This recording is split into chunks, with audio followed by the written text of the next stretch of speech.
Magandang araw. Pagbati sa inyong lahat. Ang tatalakayin ko sa inyo ngayong araw ay mayroong pamagat na Museo, Artefact at Liktao, mga tagapagtawid ng kaalaman sa publiko. Ilang paglilinaw. Ang papel na ito ay may orihinal na pamagat na liktao sa museo, mga ambag ng mga museo na nasa loob ng universidad sa lungsod ng Baguio sa pangmadlang kasaysayan ng Cordillera. At dahil dalawa lamang ang universidad sa lungsod ng Baguio na mayroong tampok na may kinalaman sa Cordillera, ay minarapat na baguhin ang pisikal na saklaw upang magkaroon ng kahit 3 universidad na mauusisa sa papel na ito. Ito rin ay isinulat sa ikalawang sangkapat ng taong 2018. May posibilidad na ang mga mababanggit na sitwasyon ng mga museo ay may pagbabago na sa kasalukuyan. Para sa unang bahagi, nais kong talakayin ang sitwasyon ng pampubliko na kasaysayan sa Pilipinas at ang museo bilang isa sa mga agusan nito. Ang pampubliko na kasaysayan bilang isang uri ng pag-aaral ng kasaysayan ng Pilipinas ay tinataya na sagot sa problema sa pagsusulat ng pambansang kasaysayan. Ayon kay Dr. John Larkin, ang pampubliko na kasaysayan ay lumalayo sa pangkaraniwan na trato at pagtingin na ang lipunan ay isang monolitiko na estruktura na madaling kapitan o tablan ng mga panlabas na impluwensya at pagbabago. Sa konteksto ng Pilipinas, ang pampublikong kasaysayan ay karaniwang hindi tinitignan na pang-akademya na uri na pag-aaral ng kasaysayan dahil hindi ito nakatuon sa pamantayan ng pag-aaral ng history katulad ng sa kanluran. Tinitignan din itong mababa o trivial dahil sa mababaw at walang gaanong halaga ang karaniwan nitong inihahandog dahil sa maling presentasyon at kulang sa konteksto ng pagpapahayag o pagsulat nito.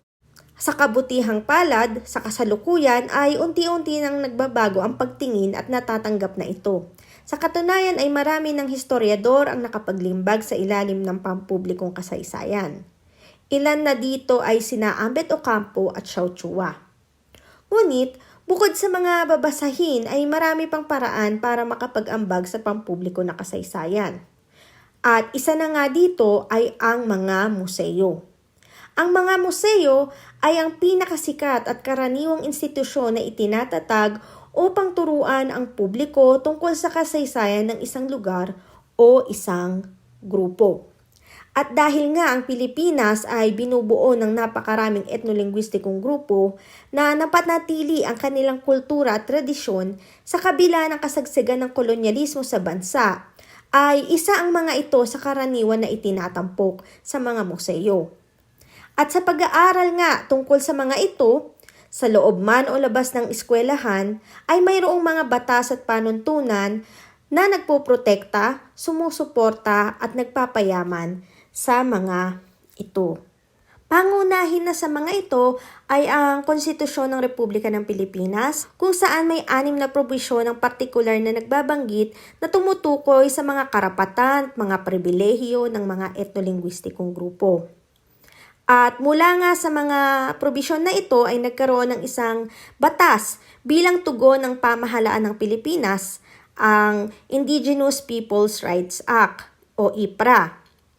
Ang IPRA ay naglalaman ng komprehensibong mga detalye mula sa pagpoprotekta, pagrespeto, pantay na pagtingin at pagtrato, partisipasyon at pagkilala at pagtaguyod sa karapatan ng mga etnolinguistikong grupo. Mayroong partikular na probisyon sa IPRA na nagbabanggit tungkol sa pagpapalawig ng kaalaman patungkol sa mga etnolinguistikong grupo. Ito ay makikita sa ika-31 na seksyon at 46 na seksyon. Mayroon ding deklarasyon ang United Nations sa mga karapatan ng mga katutubo. May probisyon itong tumutukoy sa pagpapalawig ng kaalaman patungkol sa mga ito, makikita sa ika-4 na kabanata, Artikulo 15. At kung makikita o babasahin nyo itong mga batas at panuntunan na ito, ay makikita na mayroong pangangailangan na suriin ang pagsasalarawan na mayroon sa kahit anong uri ng edukasyon at pampublikong impormasyon upang maiwasan o kung kaya ay maalis ang diskriminasyon at ang mga maling pagtingin sa mga etnolinguistikong grupo. At ang museo bilang nagtatampok ng mga bagay na may kinalaman sa mga etnolinguistikong grupo ay nararapat lamang na pagtuunan ng pansin. Sa Pilipinas, bago pa man magkaroon ng larangan sa pag-aaral ng museolohiya ay mayroon ng mga museo. Ito ay nagsimula sa loob ng mga universidad. Partikular na sa University of Santo Tomas at Ateneo de Manila noong pananakop ng mga Espanyol. Ang primaryang gamit ng mga museo na ito ay para sa pagtuturo, lalo na sa mga kursong may kinalaman sa medisina. Ang mga ito ay bunga ng donasyon ng mga estudyante at ng mga guro. Ngunit sa pagpasok ng mga Amerikano ay nawala ang pang-akademikong saysay nito. Nag-focus ang mga Amerikano sa etnolohiya, likas na kasaysayan at komersyo. Nagkaroon din ang mga Amerikano ng malaking interes sa mga etnolinguistikong grupo. At mula nga sa pagiging akademiko nito ay unti-unti ring nabago ang layo ng mga museo patungo sa pagbubuo ng bansa. At ilan sa mga bagay na kailangang tandaan, ang buhay ng isang museo ay nakadepende sa mga museolohiyang pagsasanay nito at sa pinansyal na suporta. Kinakailangan ng profesional na kasanayan upang mapanatili ang museo hindi lamang sa pisikal na anyo nito kundi gayon din sa nilalaman. At kung hindi suportado ng publiko o hindi ito kinagigiliwan ay kinakailangan nito ng pondo upang makapagpatuloy. Kung tutuusin, ay maraming tampok ang maaaring maialok ng isang museo sa publiko. Ngunit, ang artifact at liktao ay ang pinaka-importante at pinakakagiliw-giliw na maaaring maitampok. Sa katunayan, bukod sa malaking halaga ng pera kung ibebenta sa merkado, ay mahalaga ang mga ito dahil sa kalinangan at kasaysayan na kalakip nito. Ayon kay Dr. Tuan, isang geologo, ito ay hindi lamang maaaring magbigay ng konteksto sa pang-araw-araw na buhay ng sinaunang komunidad na nagmamay-ari nito, kundi gayon din ng saysay sa mga tao sa kasalukuyan na panahon dahil sa kalakip nitong ebidensya ng pag-iral ng nakaraan. Ito ay sumasaklaw sa pangpananampalataya, gawaing bahay, trabaho, pagkain, pananamit at iba pa. Mayroong mga uri nito ang eksklusibo lamang sa isang komunidad at mayroon naman na kalat. At gayon din ang patuloy na nagagamit sa kasalukuyan na panahon. Ayon sa Oxford English Dictionary, ang artifact ay hango sa salitang Latin na artefactum, na ang ibig sabihin ay isang bagay na ginamitan ng pagkamalikhain o sining ang paggawa. Nabanggit din dito na ang termino na ito ay mula pa sa ika-19 na siglo. Ngunit hindi nito ibinigay ang saklaw at hindi rin ito nagtakda ng mga hangganan kung ano-ano ang mga maaaring makonsidera na artifact. Ayon kay Chua, isang arkeologo, at Salmond, isang antropologo, sa kanilang akda na Artifacts in Anthropology, ang artifact ay hindi lamang nalilimitahan sa pisikal na bagay. Kikita sa kanilang akda na ang definisyon na ito ay malawak ang nasasakop. Ito ay marahil na rin sa kaligiran ng kanilang larangan na kinabibilangan, kung saan nakadepende ito sa kung ano ang kanilang nahuhukay. Sa terminong liktao naman o likha ng tao, kung inyong sasaliksikin, ang salita na ito ay halos kaparehas lamang ang ibig sabihin sa artifact. Ang artifact na tinatawag na liktao ni Dr. Zeus Salazar ay matatagpuan sa mga sityong arkeolohikal bilang resulta ng paghuhukay. Ito ay labing arkeolohikal na mula sa gawa ng tao. Iba ito sa fossil ng halaman, hayop o tao. Ngunit, sa pagtatalakay na ito ay nais ko itong bigyan ng mas malalim na kahulugan. Bilang mga bagay na gawa ng tao o nilikha ng mga tao na kalimitan ay para sa pang-araw-araw nilang buhay. Pwede ring mga bagay na isinisino para sa mga okasyon na maaaring makita sa mga museo. Ito ay pagtatangka na ibigay ang makabuluhang konteksto ng mga ito at ilayo sa pagtingin na ito'y mga exotic na bagay at palamuti o dekorasyon na lang sa kasalukuyang panahon. Bakit? Anong saysay ng pagtatangkang ito? Ito ay dahil marami sa mga laman ng ating mga museo, lalo na ng mga etnograpikong museo ay hindi nahukay. Marami sa mga ito ay hiniram sa mga pribadong koleksyon, pinahiram ng mga etnolinguistikong grupo, o binili o pinagawa sa mga etnolinguistikong grupo. Marami din sa konteksto ng mga ito ay mula sa pang-araw-araw na buhay na hanggang sa kasalukuyan ay makikita natin na ginagamit at patuloy na nagbabago ang paggamit. Ang Baguio at Benguet bilang melting pot ng North Luzon ay mainam na tayuan ng mga museo dahil sa dami ng mga tao lalo na ng mga estudyante na nananatili dito upang manirahan at mag-aral. Sa kasalukuyan ay mayroong 5 na universidad sa lungsod ng Baguio at 1 sa Benguet. Ang nag-iisang universidad sa lalawigan ng Benguet ay ang Benguet State University. Nakapanayam ko dito ang direktor ng museo na si Dr. Stanley Anongos.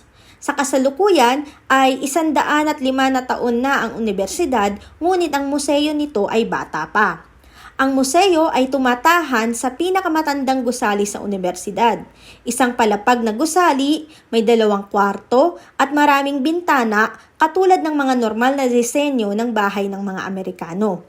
Isa itong dating principal quarter na siya na ring naging tirahan ng mga naging presidente nito. Ang museo ay institusyonal, ngunit thematic ang mga eksibisyon. May ilan din itong mga permanente na liktao na tinatampok katulad ng Willie Jeep sa harap ng museo at Bull na makikita sa resepsyon. Sa panahon ng pagbisita ko, ay Some Things on BSU or OTC ang tema ng museo. Kapansin-pansin na mas marami ang mga litrato at dokumento kaysa sa mga liktao. Bukas sa publiko at libre ang pagpasok sa museo dahil sa pagnanais nito na magtawid ng kaalaman patungkol sa universidad at sa lalawigan ng Benguet. Hindi lamang sa mga estudyante nito kundi gayon din sa mga bumibisita rito. Marami sa mga koleksyon nito ay mula mismo sa universidad.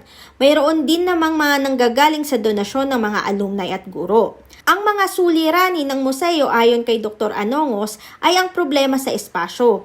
May 3 magkakahiwalay na maliliit na isang palapag na gusali ang nakalaan para sa museo, ngunit hindi ito sapat para sa mga koleksyon. Kulang din ito sa tao na mag-aasikaso. Wala din itong sapat na koleksyon ng mga liktao. Sa katunayan, ay napagkakamalan itong isang gallery kesa isang museo dahil sa dami ng mga litrato na itinatampok nito kesa sa liktao. Wala ring sapat na budget ang museo para sa pagkakalap ng mga maaaring maitampok nito. Sa panayam kay Dr. Anongos, isa ito sa kanyang dinadaing, na wala man lang kahit pampamasahe para puntahan ang mga alumni na maaaring masuyo na magbigay ng donasyon. Sa kasalukuyan, ay nagsusulat ng libro si Dr. Anongos tungkol sa universidad at kasabay na din nito ang pangangalap nito ng mga primaryang batis para maitampok sa museo. Ang Museo Cordillera na naitatag noong 2016 sa University of the Philippines, Baguio ay isa sa pinakabagong museo at atraksyon sa lungsod ng Baguio. Nakapanayam ko dito ang noong OIC ng museo na si Professor Victoria Lourdes C. Diaz na pinalitan si Dr. Annalyn Salvador Amores dahil ito ay kasalukuyang nasa sabbatical leave. Ayon kay Professor Diaz, ang pangunahing tunguhin nito ay maging isang buhay na museo kung saan harapan na makikita ng publiko ang mga liktao, kalakip ang pagbabasa ng konteksto nito na mula sa mga pananaliksik at dito na nga papasok ang ikalawang layunin nito, ang maging isang lugar para sa pagpapakalat ng mga pananaliksik ng mga propesor sa UP Baguio. At bukod nga sa mga unang nabanggit ay aktibong lugar din ito para sa lektura at talastasan patungkol sa kultura at tradisyon at iba pang bagay na may kaugnayan sa mga etnolinguistiko na grupo. Nabanggit din ni Professor Diaz na nais ng Museo Cordillera na linangin ang pag-unawa at paggalang sa pagkakilanlan at kultura ng mga etnolinguistiko na grupo sa Cordillera bilang isang mahalagang bahagi ng yumayabong na kultura ng Pilipino. Ang museo ay hindi nagtatampok ng permanenteng eksibisyon. Ang tinutudla na panahon para sa bawat eksibisyon ay 6 na buwan, ngunit nagkakaroon ng pagbabago dahil sa budget ng museo. Ito nga ang isa sa mga suliranin na kinakaharap ng museo, kasama ang kakulangan sa mga tao na nag-aasikaso kung kaya't ang museo ay bukas sa mga nagnanais na mag-volunteer at para na rin ito sa mas malayang pakikilahok ng mga tao. Upang maibsan ang suliranin sa budget ay may maliit na halaga ang sinisingil ng Museo Cordillera sa mga bisita nito. Malaking parte ng laang gugulin ang napupunta sa mga tampok nito, kalimitan ay sa mga liktao. Mayroon ding mga liktao na donasyon ng mga faculty, alumni at mga katutubong residente. At marami nga sa mga liktao ay pinahiram ng mga kolektor o iba pang museo, katulad sa Bencab Museum, St. Louis University Museum at iba pa. Meron din itong pinapamigay na polyeto. Ito rin ay may makailang ulit na nabalita sa pahayagan.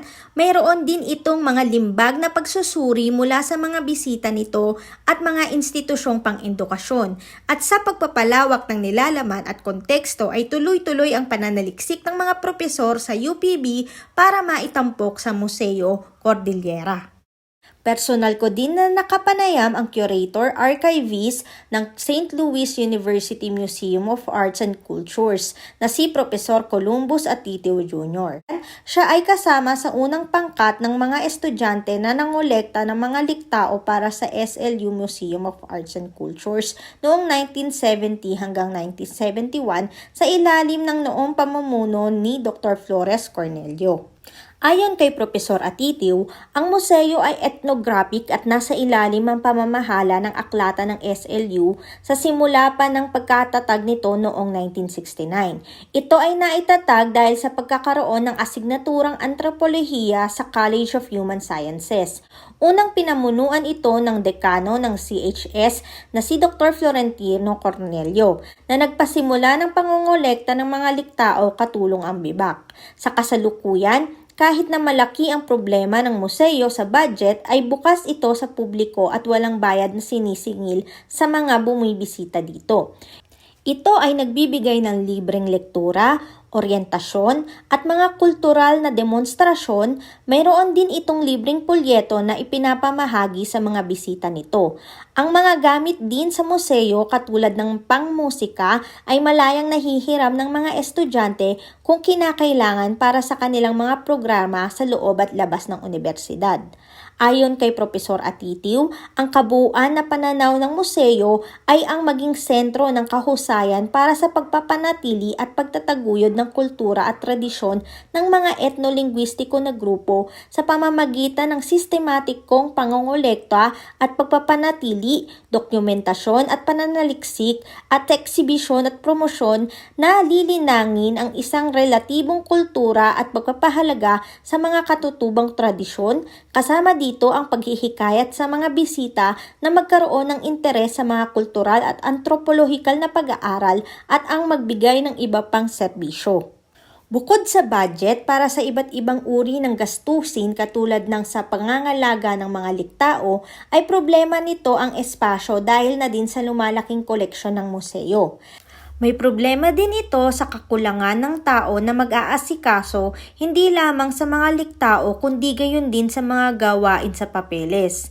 Kailangan din ng pasilidad katulad ng bukod na kwarto para sa lektura at patuloy din na nagsusumikap na makakuha pa ng mga liktao. Ito ay nagtatampok ng permanenteng eksibisyon na may temang Unity in Cultural Diversity.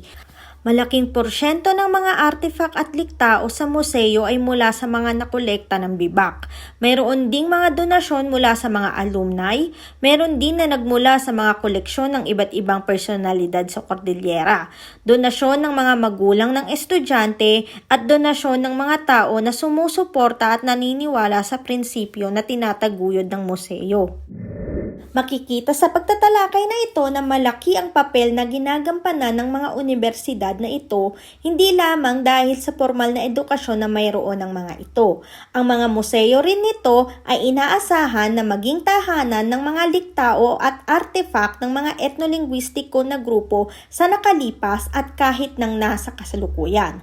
Ang mga museo din ang nagbibigay ng buhay sa mga ito, nagkukwento at nagkakalma sa konteksto ng mga ito na kalimitang nabibigyan ng maling kahulugan o na-exoticize dahil sa maling presentasyon at pagpapahayag nito sa publiko. At dahil nga ang mga etnolinguistiko na grupo sa Cordillera ay nangangailangan ng maayos na pagsasalarawan sa kahit anong uri ng edukasyon, ang mga museo na nasa loob ng mga universidad at sa pamamagitan ng mga liktao at artifact nito ay nagiging tagapagtawid ng kaalaman sa publiko patungkol sa mga etnolinguistikong grupo. Ang mga museo na ito ay kinikilala ang isa't isa bilang matagumpay na museo na naghahatid at nagpapahayag ng kwento, identidad ng mga etnolinguistikong grupo. Kinikilala rin ang mga ito ng mga katutubong residente at dinarayo ng mga turista. At ito nga ang nagpapatunay na ang mga museo na ito ay salamin ng tradisyon, kultura at identidad ng mga etnolinguistikong grupo sa Cordillera.